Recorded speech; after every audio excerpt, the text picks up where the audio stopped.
Have you ever noticed how easily a single sentence can ruin your entire day? It might be a sharp comment from a manager, a judgmental look from a stranger, or a dismissive text from someone you care about.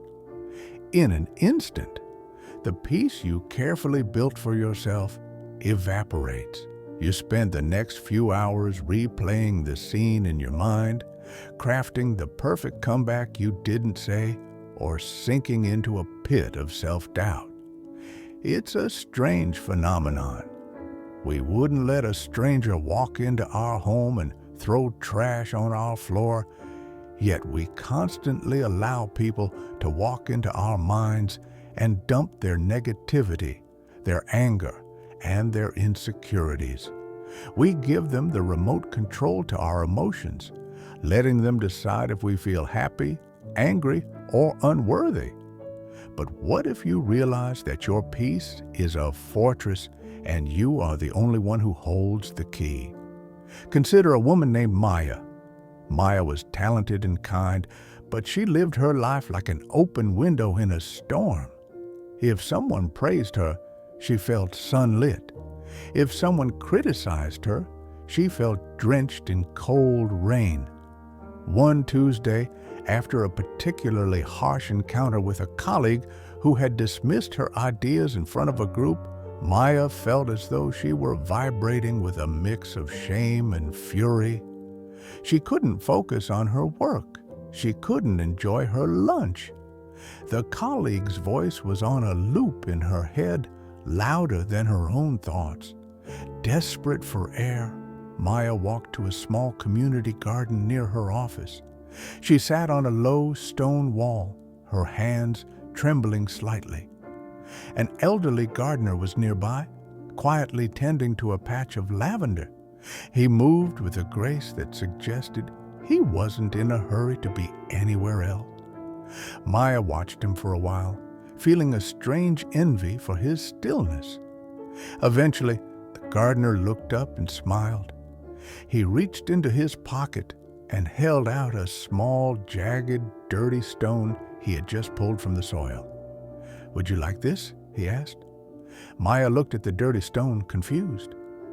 "No, thank you," she said. The gardener nodded, placing the stone back on the ground.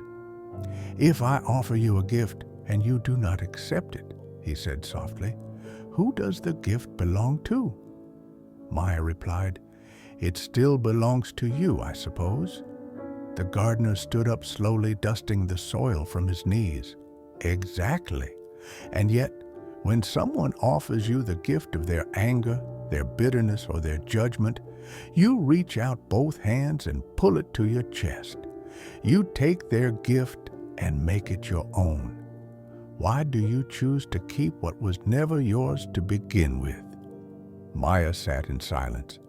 She realized that she had spent her entire morning holding the stone her colleague had thrown. She had accepted the gift of his rudeness. We often think that by reacting, we are defending ourselves. We think that by being hurt, we are acknowledging the truth of the situation. But your peace is not something that should be up for debate. It is your natural state. Take a breath now, right where you are. Feel the air moving into your lungs and leaving your body. Notice if you are carrying any unwanted gifts right now. Is there a comment from years ago that still stings? Is there a fear of what someone might say tomorrow? When someone is unkind, it is almost always a reflection of their own internal storm. They are merely trying to find a place to offload their own discomfort. If you can see their words as an unaccepted gift, you can remain the observer rather than the victim. You can look at the stone they offer, acknowledge that it is there, and simply choose not to pick it up. Maya looked back at the gardener. "But it feels so personal," she whispered. The gardener didn't look up. "The sun shines on everyone," he said. "The clouds cover everyone. If someone hates the clouds, does the sky take it personally?" the sky simply stays as it is, vast, open, and untouched. Be like the sky, Maya. Let their words be the clouds. They pass through you, but they are not you. They cannot leave a scratch on the blue. Protecting your peace isn't about becoming cold or indifferent. It is about becoming solid. It is the realization that your worth is not a fluctuating currency that changes based on someone else's opinion. When you stop reacting to everything that is said to you, you stop giving away your power. You reclaim the remote control. You decide the weather of your own soul. As you move back into the noise of your life, remember the gardener and the stone. You do not have to accept every gift that is offered. You can walk away with your hands empty and your heart full. Stay in this stillness for a moment. Listen to the quiet room around you, and remember, the world can be as loud as it wants, but inside, you can always choose the silence of the sky. Peace is not a place where there is no noise or trouble. It is the strength to remain calm in the midst of it all.